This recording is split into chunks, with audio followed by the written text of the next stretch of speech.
15 বছর ধরে করা নিপীড়নের ক্ষোভ আছড়ে পড়ছে টিএসসির মেট্রো রেলের পিলারে নির্মিত শেখ হাসিনার ঘৃণাস্তম্ভে। ঢাকা বিশ্ববিদ্যালয়ের শিক্ষার্থীদের ডাকা জুতা নিক্ষেপ কর্মসূচিতে অংশ নেয় বিভিন্ন শ্রেণী পেশার মানুষ। নানাভাবে শেখ হাসিনার নির্মমতা মুছে ফেলার চেষ্টা হচ্ছে বলে অভিযোগ করেন শিক্ষার্থীরা। এবং 24-এ যে একটা অভ্যুত্থান হয়েছে, এই ছবি মোছার মাধ্যমে তারা ধীরে ধীরে মানুষের মন থেকে এটাকে মুছতে চাচ্ছে। কিন্তু তাদের উদ্দেশ্যে বলবো, এই জুলাই অভ্যুত্থানে যে গণহত্যা চালানো হয়েছে, এই গণহত্যার দাগ বাংলাদেশের মানুষের মন থেকে কখনো মোছা যাবে না। দেশের অর্থনৈতিক অবস্থাকে ধ্বংস করেছে, মানুষকে গণহত্যা করেছে, তারই আজকের এই ঘৃণা ভরে প্রত্যাখ্যান স্বরূপ আজকে আমাদের এই আয়োজনটা করা হয়েছে। বাংলা মাটিতে খুনি শেখ হাসিনাকে কখনোই আমরা বাংলা মাটিতে দেখতে চাই না। পতিত স্বৈরাচারের দোসররা মেট্রো রেল পিলারে থাকা হাসিনার নির্মম গ্রাফিতি মুছে দিতে চক্রান্ত করছে।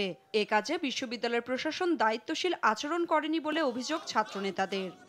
এই দলদাস প্রক্টরের পদত্যাগ আমরা দাবি করেছি এবং আমরা বলেছি যে এই প্রক্টরের পদত্যাগের মাধ্যমে এটির সাথে অন্য কারা জড়িত রয়েছেন তাদেরকে চিহ্নিত করে জবাবদিহিতার মুখোমুখি করতে হবে, বিচারের মুখোমুখি করতে হবে। যদি তাদের বিচার নিশ্চিত করা না যায়, তাহলে ভবিষ্যতে আরো একটি মহল ও অন্য একটি মহলও কিন্তু এ ধরনের দুঃসাহস দেখাতে পারেন বলে আমরা ধারণা করছি। শনিবার রাতে মুছে ফেলা হাসিনার ছবি ফের আঁকা হয় রোববার।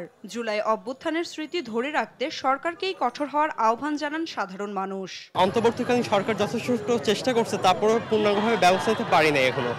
তো আমি এটাই বলবো যে যত জলদি সম্ভব এই ব্যবস্থা গ্রহণ করা উচিত। ওইটা একটা ঐতিহাসিক স্মারক ছিল যে 2রা আগস্ট 3রা আগস্ট যখন কিনা সারা দেশে আওয়ামী লীগের পতন ঘটে নাই, তখন ছাত্র জনতা সাহস করে এখানে এসে জুতা মাইরে গেছে, এখানে এসে কাদা মাইরে গেছে।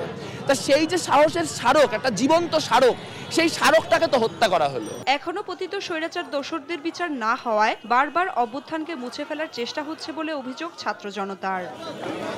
নাফিয়া ফারজানা, দেশ টিভি, ঢাকা।